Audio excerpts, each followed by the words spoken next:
Nagagawa sa saranggola na gamit ay pera na nagkakahalaga ng 1,000,000.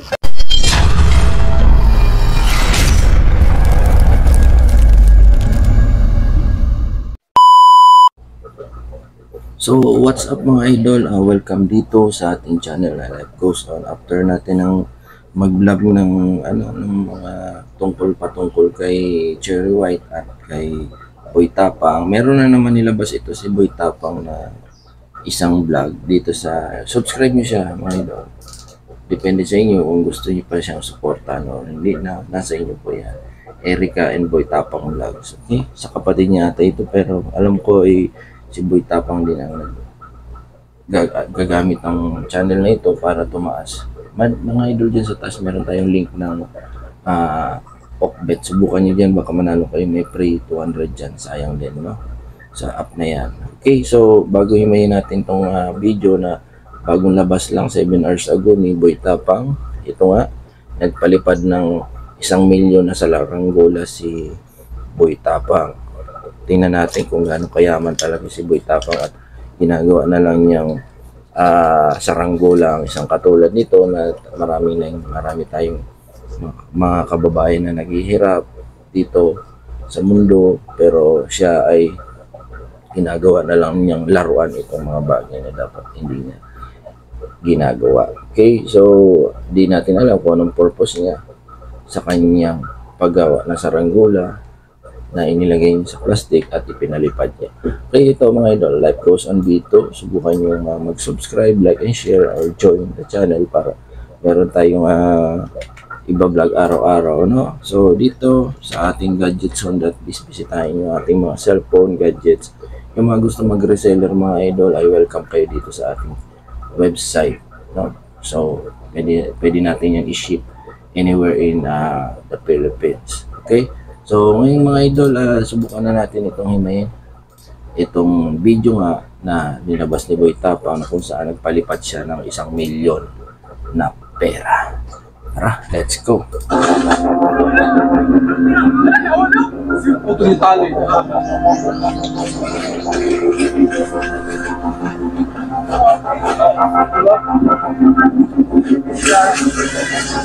So ayun, pagkagawalan nila dito mga idol, sila rin lang man. Alam natin mga idol na umuwi na ng probinsya ito si Boy Tapang after na mag-away sila ni Cherry White. Pero walang nilabas na negative comments ito si Cherry White, bagkus sabi niya ay idaan na lang daw sa maayos na pag-uusap. Okay, so ngayong araw ay gagawa sa saranggola na gamit ay pera na nagkakahalaga ng 1,000,000. At syempre, ayun, grabe. 1,000,000. Grabe talaga ang yaman ni Boy Tapang. Ginagawa na lang saranggola. hindi ko magagawa kung ako lang isa. Ngayong araw na po ay gagawa ako ng pera, gagawa sa saranggola. Sinimulan na namin ang paggawa. Gumamit kami ng plastic, kawayan at scotch tape para mabuo namin ang saranggola. Lapse time! Time lap!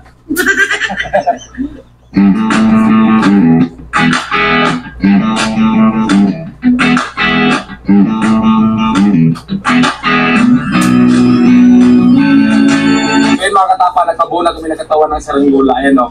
Tinali namin dito. Ayan, hinigpitan namin yung pagtali dito. Ay. Oh no! Hindi matibay paggawa gaya ng relasyon namin. Dahil hindi kami marunong gumawa, kumuha kami ng eksperto na magaling gumawa ng mga malaking saranggola. Dahil hindi basta-basta yung saranggola na gagawin natin ngayon.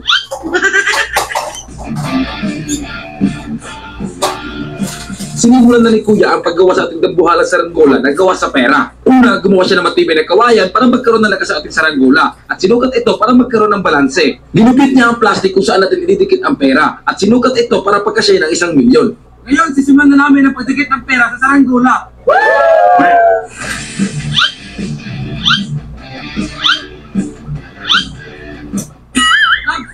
Time lapse!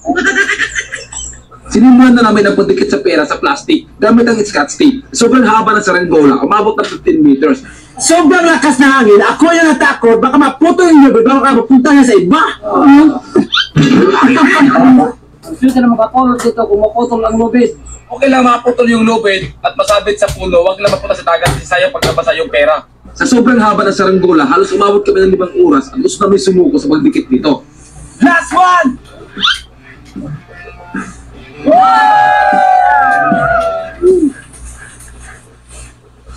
So ayan mga idol, grabe ang haba ng saranggola ng ginawa niyang yung perang 1 milyon, gawa siya ng yung parang ahas na saranggola, haba. Ngayon na ako makakita makatapang ng saranggola na 1 million. Grabe. Yung mga saranggola to ngayon, pamali pa rin natin. Di ko alam mga idol kung ano ang nilalabas ni Boy Tapang dito, yung bang pagyayabang niya, or kayo na po mag-comment dyan sa baba mga idol. Comment nyo kung ano sa lobin nyo. Wag lang sana maputol yung lubid talaga. Kasi sayang yung 1 milyon natin.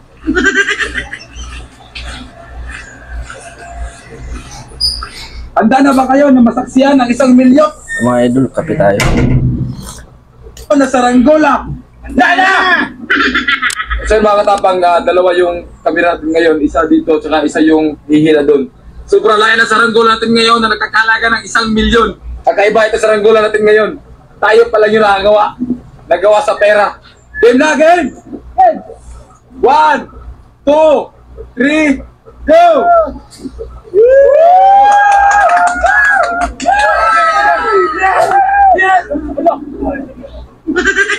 Grabe, mali ang pagkagawa nitong saranggola na ito, mga idol.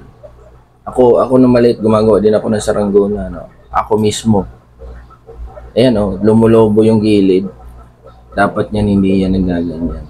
Pagkagawa ka ng ganyang spider na, hindi spider, ahas. Yung ahas na saranggola, meron yung parang, yung balancer sa likod na parang naka-curve. Tapos meron siyang, tali.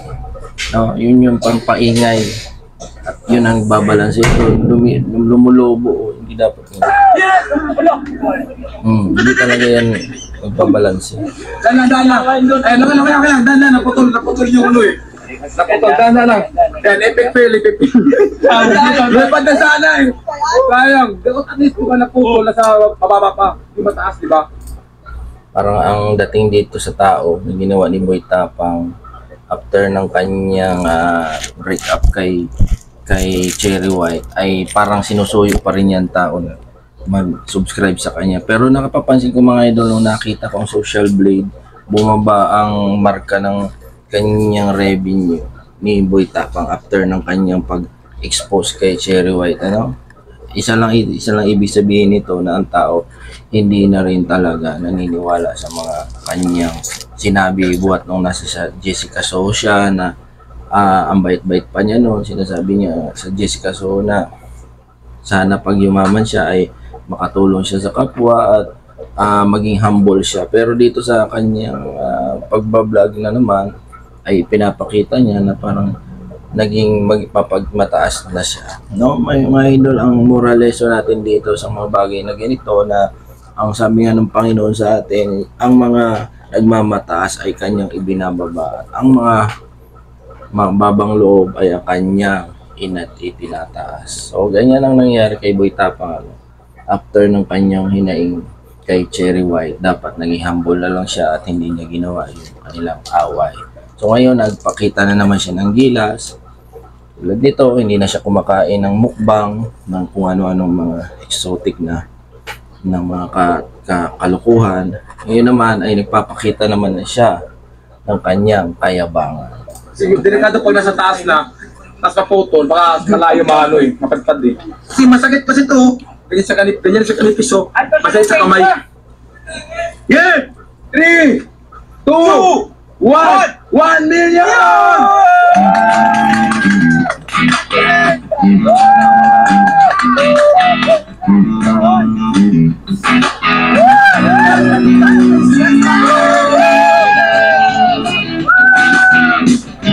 Pada kami isang milyon!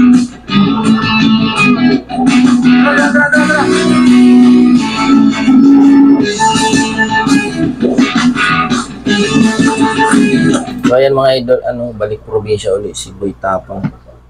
no? Sa dati niyang tinirahan. Actually, si Boy Tapang talaga mga idol, mayaman na yan. Kasi sa totoo lang, grabe ang views niyan sa Social Blade. Kung titingnan niyo yan, Social Blade, talagang humakot ng pera tong tao na ito.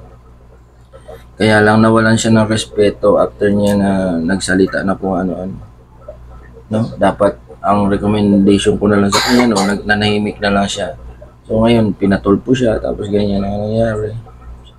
Kung ikaw ay supporters ni Boy Tapang, ay pwede mo rin siya i-subscribe sa kanyang bagong channel na Erica and Boy Tapang Vlogs. Itong vlog na ito ay, channel na ito ay para ito sa kanyang kapatid. Ewan ko at siya ang gumagamit. No? Kasi siguro doon sa dati niyang mga YouTube channel ay matataas na ang view, okay na yun sa kanya. Kaya dito niya pinapasikat yung kanya.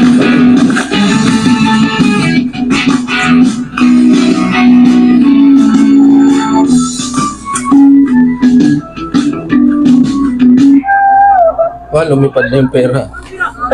Natanggal. Natanggal na. Ayan na. Swerte na mga Putol yung tali. dapat dito mga idol sa Maynila niya to ginawa para mabilis makapamahagi ng pera.